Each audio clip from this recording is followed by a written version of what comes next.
नमस्कार दोस्तों, मैं हूं आपका दोस्त विमल कुमार झाजेड़। दोस्तों, कोचिंग संस्थानों के लिए भारत सरकार के शिक्षा मंत्रालय ने महत्वपूर्ण निर्देश जारी किए, जिसमें कोचिंग में 16 वर्ष से कम आयु के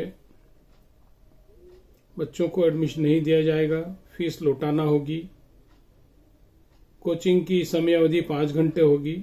इस सब के पीछे उद्देश्य सरकार का यह है कि बच्चों पर अत्यधिक दबाव न आए। हाल ही में कुछ शहरों में बच्चों द्वारा आत्महत्या की घटनाएं बढ़ी। उसके बाद ये निर्देश पूरे देश भर के कोचिंग संस्थानों के लिए जारी किया गया। देश में कोचिंग संस्थान अब 16 वर्ष से कम आयु के बच्चों को प्रवेश नहीं दे सकेंगे। कोचिंग में नामांकन कक्षा 10वीं की परीक्षा के बाद ही हो सकेगा। इसके साथ ही कोचिंग में छात्र एक दिन में अधिकतम 5 घंटे ही पढ़ सकेंगे। यह समय न सुबह जल्दी का होगा, न देर शाम तक या रात तक चलेगा।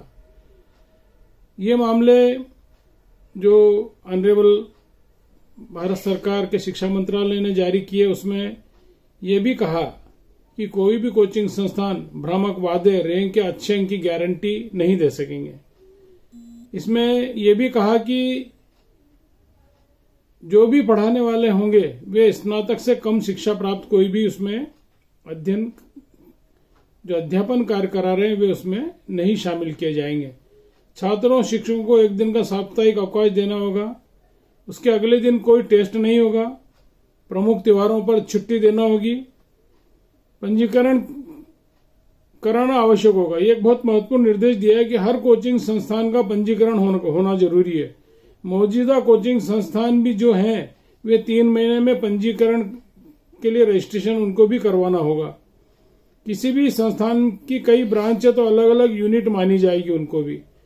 छात्रों के लिए जरूरी जगह संसाधन नहीं है तो पंजीकरण उसका नहीं होगा। प्रति छात्र न्यूनतम 1 वर्ग मीटर जगह होनी चाहिए। देखिए, ऐसे छोटे छोटे कमरों में जो संचालन हो रहा है उसको रोकने के लिए भी इसमें एक प्रावधान किए गए। नोट्स और पाठ्य सामग्री बिना किसी अतिरिक्त शुल्क के देना होगी। किसी एक कोर्स की फीस लेने के बाद पढ़ाई नहीं की जा सकेगी। कोचिंग में जहां भी जरूरी हो वहां सीसीटीवी कैमरे लगाए जाएंगे। स्कूल की समय अवधि में कोचिंग नहीं लगेगी। ऐसे डमी स्कूलों से बचने के लिए कहा गया है। इंजीनियरिंग, मेडिकल और अन्य छात्रों अन्य विकल्प बताना होंगे। छात्रों को टेस्ट का परिणाम सार्वजनिक नहीं करेंगे। एक बहुत महत्वपूर्ण बात जो छात्रों के हित की बात कही, उन्होंने कहा कि जो उसके परिणाम आते हैं वे सार्वजनिक नहीं किए जाएंगे। मतलब वो उन बच्चों को ही दिखाना रहेगा।